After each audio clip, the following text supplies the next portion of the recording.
Predposledná zastávka v našom programe cykle v mikroregióne je Semerovo.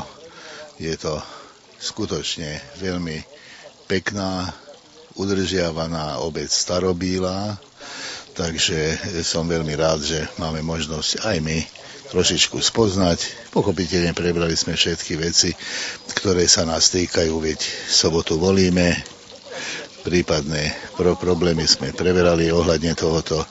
Bude mať výjazdové zasadnutie, to sme ešte prebrali. Takže teraz sa oboznámime s obcov Semerovo.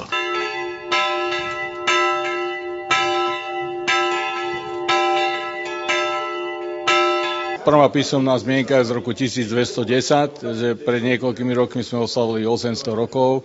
Najvzácnejšia pamiatka je rímska tabula z roku 229 po Kristu, ktorá bola v tom roku, keď sme ju renovovali v 98. treťou najstaršou rímskou tabulou pamiatkou cisára na Slovensku. Už sú aj staršie, takže, ale my sme hrdí, že ju vlastne tu máme. Máme historické pečate z roku 775, máme tu židovský cintorín z roku 777, kde je aj odkaz pre budúcnosť, ale je starou hebrejčinou napísané, takže v podstate ešte sme nenašli a už asi ani nestihnem nájsť teda tak, aby spravil volakto preklad, bolo by to zaujímavé, ale inšpirovalo nás to, že v roku 2000 sme do základného kameňa zvonice novej uložili dokumenty pre budúcnosť, kde sme dali mapy, knihy, čo sme mali vydané, peniaze, samozrejme nie veľké, ale tak, aby bola teda stopa, že aby sme nehali aj my teda odkaz do budúcnosti.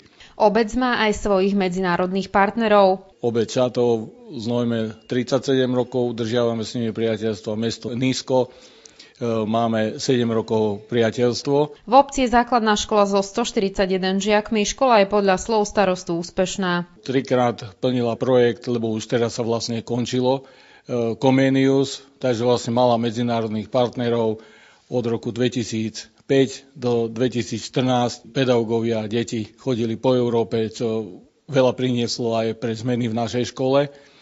Plní európske projekty digitalizácie, vzdelávania a modernizáciu školy a ešte plní ďalšie 3 projekty, ktoré teraz začínajú. Školský areál má pavilón tried s 9 triedami, plus boli chemické laboratória, teraz sú internetové učebne, telocvičňu máme jedáleň, máme športoviská. V materskej škole je 38 detí, Semerovo má aj historické pamiatky. Kostol je z 1712.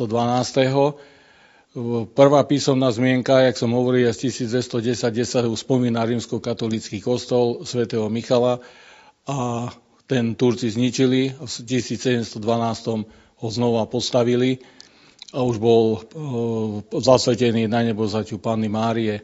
Čo ma mrzí, mňa ako starostu, ktorý je od 1.4.90 vo funkcii, že na 300 rokov existencie najstaršej budovy a vlastne toho bohostánku sa nepodarilo mi poslancov presvedčiť o to, aby sme prispeli do obnovy lavíc a fasády. Obec Semerovo má 1415 obyvateľov. Aktuálne z toho 95% je Slovákov, 87% je rímskokatolíkov. Obyvatelia nachádzajú zamestnanie aj v obci, ale za prácou tiež odchádzajú. Máme tu 2 podniky.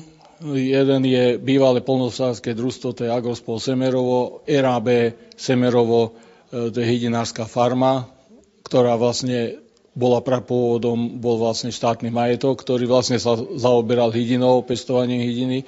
Máme tu stavebnú firmu, máme tu niekoľko živnostníkov a súkromne hospodárskych roľníkov, ale veľa našich občanov pracuje v Nových Zámkoch, veľa pracuje v zahraničí, strašne veľa, ale aj tak máme tých 12% nezamestnaných a to je veľa. Aj starosta Semerova si návštevu jednotlivých obcí v rámci rokovania mikroregiónu Novozámocko pochvaľuje. Ja sa teším aj tomu, že vlastne oni prišli a môžeme sa takto spoločne rozlúčiť a ja tiež končím po tých dlhých rokoch.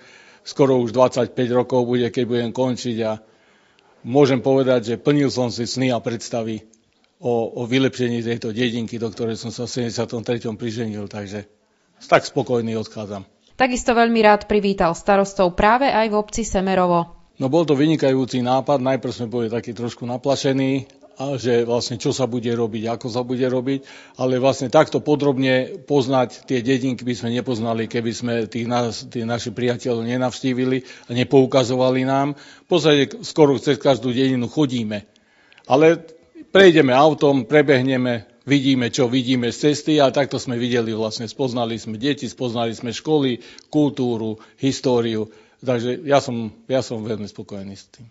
Najbližšie a zároveň posledné stretnutie, čo sa týka bližšieho spoznávania jednotlivých obcí nášho mikroregiónu, bude v júni v Nových Zámkoch. Chcem vyzdvihnúť aj naozaj našu televíziu Novozámockú, že bola nápomocná a predstavila aj Novozámčanom teda náš mikroregión.